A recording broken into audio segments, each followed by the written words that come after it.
Welcome back to Perkins Pipes. We got some serious art to talk with you about today, and because of that, I've got to bring out for the first time my most artistic, most gorgeous work of art pipe that I own, which is why you don't see me with it already loaded up and ready to go here.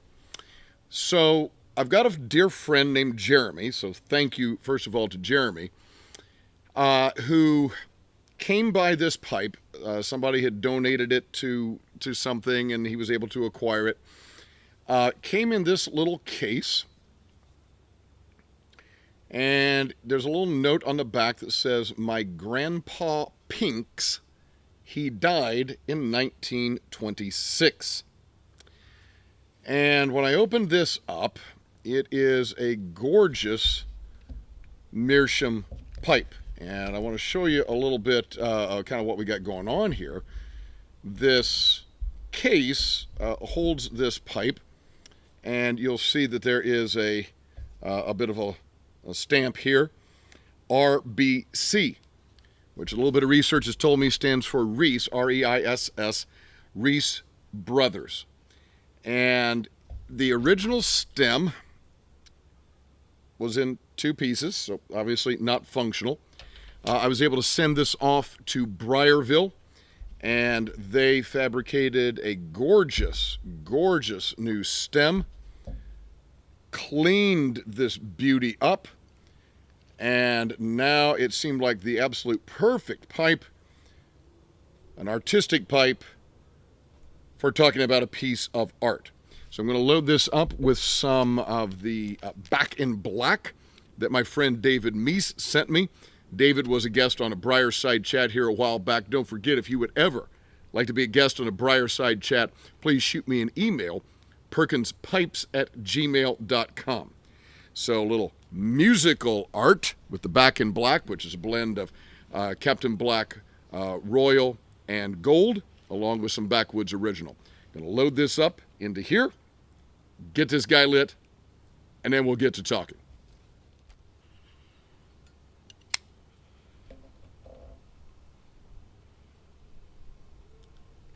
So, let's talk about this pipe a little bit. What research I could do turned up that this pipe probably was produced in the late 1800s, early 1900s. As we saw the little tag on the back of the case, the fellow said his grandfather had it and his grandfather died in 1926.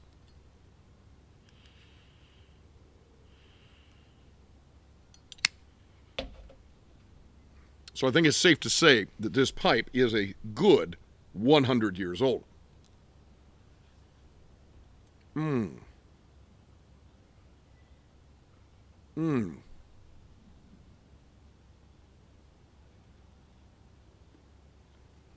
Just enjoy this for a moment. Look at this beautiful stem that Briarville was able to fabricate for me.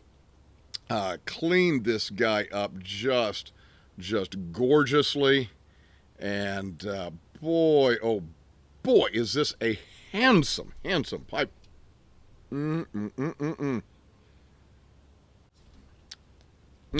Beautiful pipe. We'll kind of see how it smokes as this video progresses here. So I want to talk about a piece of art.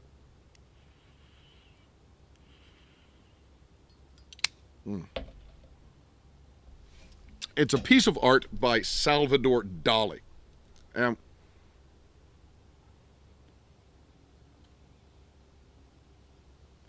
Very nice. It was done in the 1950s, and I'm going to bring it up for you here. It's called Corpus Hypercubus. Sometimes it goes by the name Crucifixion.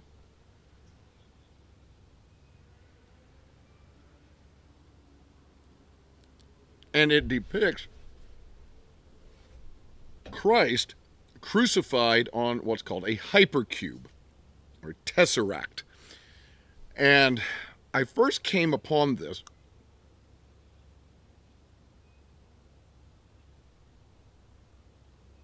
"30 years ago when I bought this book, Hyperspace, by, let's see here, Michio Kaku, A Scientific Odyssey Through Parallel Universes, Time Warps, and The 10th Dimension. So this is a physics book, popularized physics book.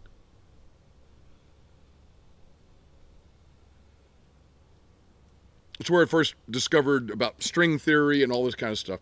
And again, this is not a textbook, right? This is a popularized physics book. And Kaku, at the time, I forget where he is now. At the time, he was a professor of theoretical physics at City College of the City, University of New York, CUNY.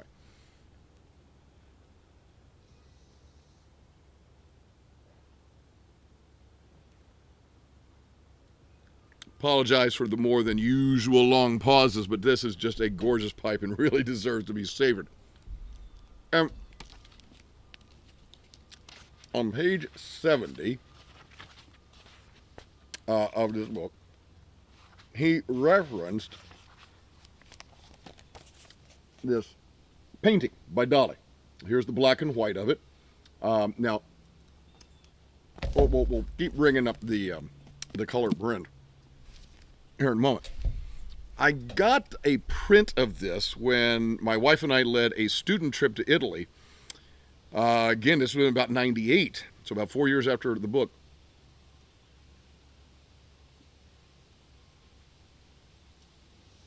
We were in Florence, Italy, and there was a little Dalí museum. And so we went in, and lo and behold, they had this as a print. My wife purchased it for me as a gift, came back home, got it framed. It had hung in our home for quite some time.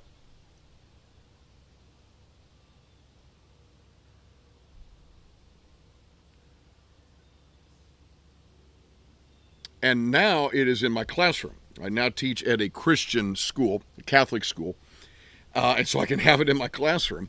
And so that's where it is. And I would have taken a picture of it, but just the lighting in the room, there's no way to get a picture. It's glass and framed, and so everything reflects off of it. Couldn't get a good picture of it.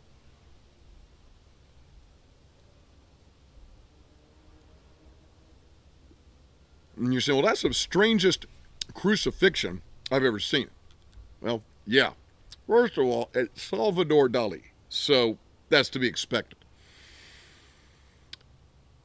A hypercube is a four-dimensional cube. Bear with me now. We only have three spatial dimensions. Right? Remember back to math class, your X, Y, and Z axes, okay? That's it. That's all we've got. And then there's, of course, the fourth dimension of time. Well, theoretically, we can talk about other spatial dimensions. And a hypercube is a four spatial dimensional cube that has been unfolded into three-dimensional space. And if your head's starting to go a little science fiction-y on you, that's okay. Keep it there.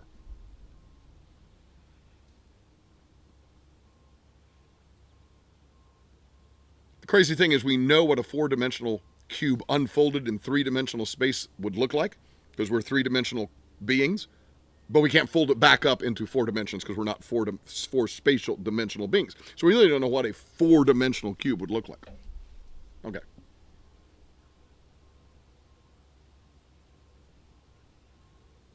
So here's Salvador Dalí, and he paints this crucifixion scene, and I absolutely love it.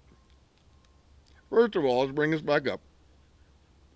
He's got this classically garbed individual at the foot of the cross. You see him, classical sort of looking robes. He's looking up at the crucifixion.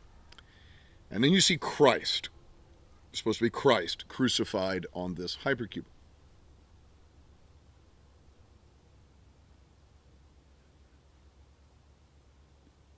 And what I love about this is that, several things, but one of the things I love about it is by having Christ crucified, right, on a hypercube, which is really something that we can't even quite conceive, it shows his lordship over all things.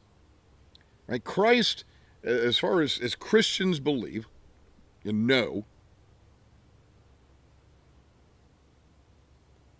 Christ is Lord of all. He's Lord of Indiana. He's Lord of arithmetic. He's Lord of green beans and lasagna. He's Lord of atoms and subatomic particles. He's Lord of the spiral galaxy and the Crab Nebula and the far-flung reaches of space. He's Lord of quantum mechanics. He's Lord of the general and special theories of relativity. Because as the Gospel of John says, the very first chapter in the Gospel of John, says all things were created through him. Now, I don't know how that works. I don't pretend to understand it. I mean, I can't even fold up a hypercube in my mind, right?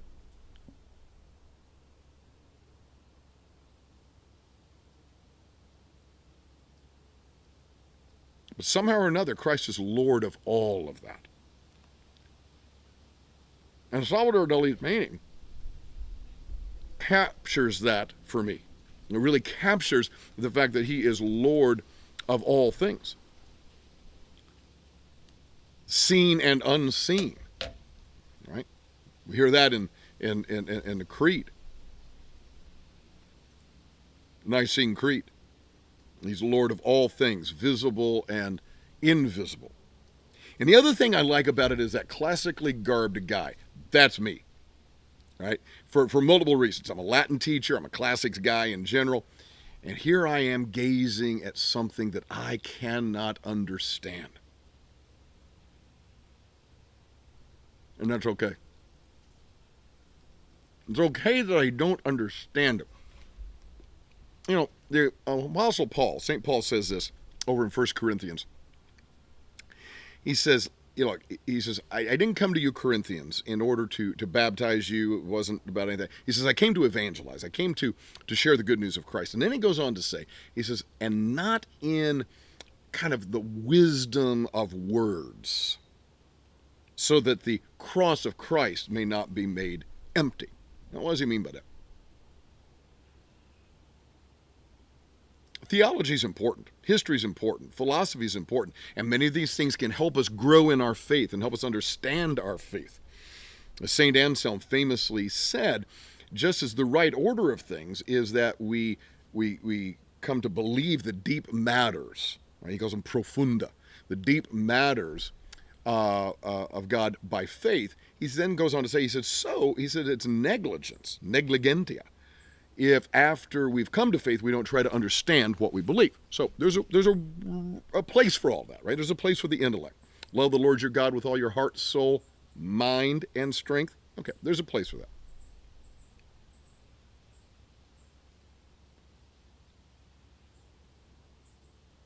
But it doesn't require that. As Paul says here, he says, I'm not trying to win you guys over by cool arguments. And Paul was a scholar. He was a Pharisee, right? At one point he says, I was a Pharisee among Pharisees. He was taught by Gamaliel, be like studying physics under Einstein. And Paul says, look, I'm not going to do any of that. I want you to come to Christ, not because of any cool arguments I've come up with. I want you to come to Christ because of Christ. I want you to come to Christ because of the cross. And so this painting, Corpus Hypercubus by Salvador Dalí,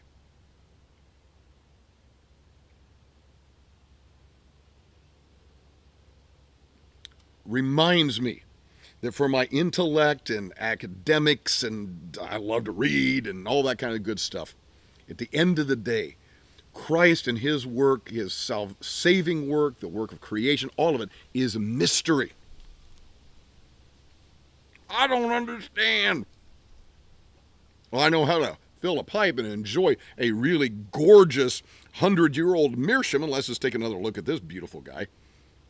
I understand this. I don't understand the deep matters of God, and that's okay. What matters is that I've given my life to him and that I want to follow him all the length of my days. That's what really matters. Folks, I hope you've enjoyed the pipe. I certainly have. Share with us some thoughts, maybe about this particular painting. If you're familiar with this painting or other Salvador Dalí paintings, I'd love to hear your thoughts on his work. If you'd like to leave some comments on this, I'd sure love to read them. Again, big shout out, thank you to my friend Jeremy for this. As Malcolm Guite likes to say, I do these little things in order at last to do nothing. Or as I like to say in Latin, Parva ago ut tandem, nihil agam. Have a wonderful day. There was a man who walked the earth